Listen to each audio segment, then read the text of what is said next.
Hey internet world. Hey, I just did the ball joint replacement on my 0405 Forester just a few weeks ago, and it was an absolute prick to get out. I just made a bit of a tool I thought I'd share with you guys that made it a lot easier. For those who don't know where it goes or what I'm talking about, that little part, the ball joint there, is extremely difficult to get out of that arm, and then extremely difficult to get it out then out of that little house that it sits in. And I'll show you the little tool I made. It's just this little thing here. That's the ball joint in there, one of the old ones. And it's just simply some pipe and then some flat bar. And that's the nut from the ball joint that you get there. And all it is 5 pieces of flat bar.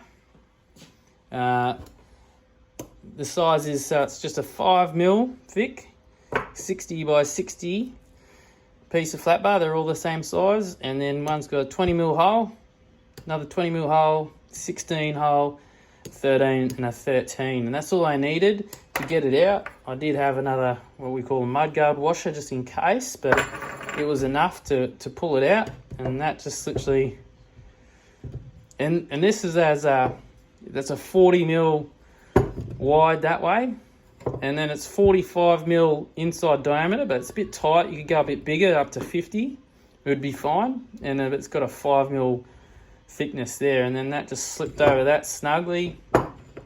Once you, of course, got to get it out of the bottom arm first, and for which was well worth the money, was I just got a little puller here and popped it out of that bottom arm, and then you've got to pull it out of that little housing it's in. And then this is how I got it out of the housing.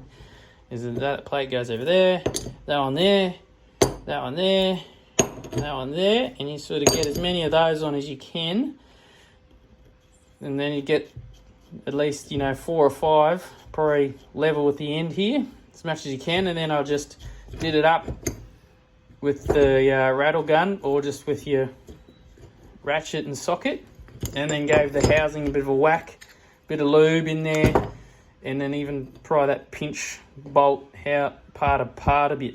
But that made it the world of easier. So that side took me about 4 hours with no tools, and then this side took me about 15 minutes with tools. It was a complete game changer. So cool, all good.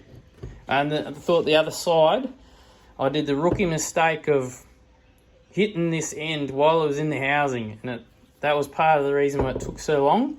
And then I couldn't get the nut back on there. I ended up having to weld, while it was in the car and in that arm, weld this washer to the underneath side of it. So it's hard to explain without it being in the car, but I welded that washer to the end of it, and that would stop that shaft going back through the arm. And I managed to just keep hitting until it came out.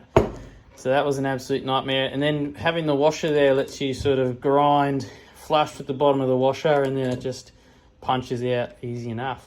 So there you go. Top tip for getting ball joint washers out.